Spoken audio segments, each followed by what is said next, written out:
வணக்கம். நாஞ்சில் பிரேமா சமையலுக்கு உங்களை அன்போடு வரவேற்கிறேன். நான் இன்றைக்கி புளி பேஸ்ட் செய்ய போகிறேன். அதுக்கு நான் 1 கிலோ புதுப்புளி, 1 கிலோ பழைய புளி அப்படி ரெண்டையும் எடுத்து காம்பெல்லாம் எடுத்து க்ளீன் பண்ணி நான் அப்படி ஒரு குக்கரில் வச்சுருக்கேன். அதுக்கு கொஞ்சம் உப்பு,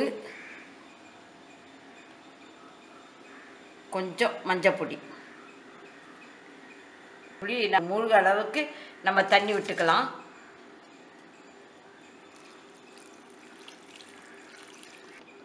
இப்போ எப்படி செய்யலான்னு பார்க்கலாம்.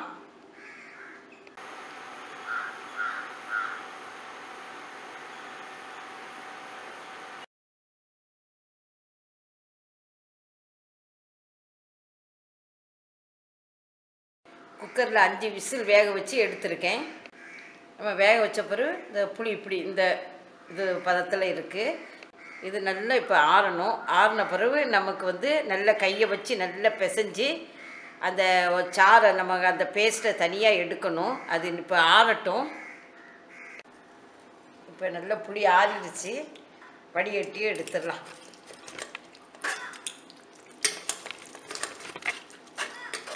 உங்களுக்கு தண்ணி பத்தலைன்னா தண்ணி கூட கொஞ்சம் விட்டுக்கலாம். ஏன்னா நம்ம திரும்ப அதை நல்லா கொதிக்க வச்சுருவோம்.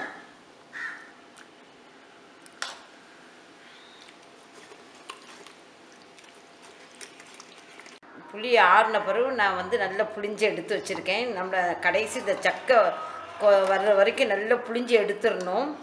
இந்த புளிஞ்சு எடுத்த பிறகு நம்ம இப்படி இருக்குது. இதில் நம்ம தேவைக்கு 1 கை உப்பு போட்டுக்கலாம்.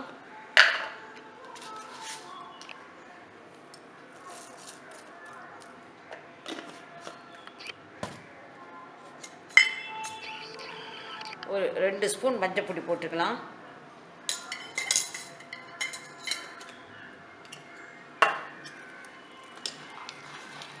போட்டு நல்லா நம்ம கிளறி விட்டு அடுப்பில் வச்சு கொஞ்சம் இதை நல்லா வற்றி கொஞ்சம் பேஸ்ட் மாதிரி வரணும்.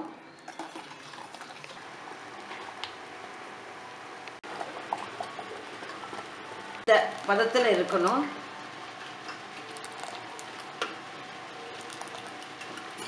ஆஃப் பண்ணிட்டேன்.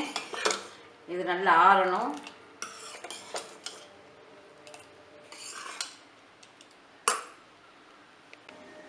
புளி பேஸ்ட் இப்போ ரெடி ஆயிடுச்சு. இந்த பதத்தில் நமக்கு இருக்கணும். நம்ம ஒரு நல்ல பாட்டிலில் எடுத்து வச்சு ஃப்ரீசரில் வச்சிடணும். தேவைக்கு அப்பப்போ நம்ம எடுத்துக்கலாம். ஆஸ்திரேலியாவிலேருந்து சொந்தக்காரங்க வந்திருக்காங்க. அவங்கக்கிட்டக்க இந்த மாதிரி புளி பேஸ்ட் செய்து கொடுக்க சொல்லி மருமக சொல்லியிருந்தா. அதுக்காக வேண்டி நான் ஒரு 2 கிலோ புளி வாங்கி கொஞ்சம் அதிகமாகவே செய்திருக்கேன். எந்தவித கெமிக்கலும் சேராமல் சுத்தமாக சுகாதாரமாக இருக்கும். உங்களுக்கு எவ்வளோ தேவையோ அதுக்கு தகுந்த மாதிரி ஒரு 1/4 கிலோவோ இல்லாட்டினா 1/2 கிலோவோ புளி வாங்கி இந்த மாதிரி பேஸ்ட் செய்து வச்சுக்கிட்டோன்னா அது 1 மாதத்துக்குலாம் நமக்கு கண்டிப்பாக போகும். இது நமக்கு அன்றாட தேவைக்கு ரொம்ப புளி பேஸ்ட்டு ரொம்ப யூஸு. அதனால் நான் இதை செய்து உங்களுக்கு வீடியோ போட்டிருக்கேன். நீங்களும் இதை செய்து பாருங்கள். செய்து பார்த்துட்டு எப்படி இருக்குன்னு உங்கள் கருத்தை சொல்லுங்கள். லைக் பண்ணுங்கள். மறக்காமல் சப்ஸ்கிரைப் பண்ணுங்கள். தேங்க்யூ.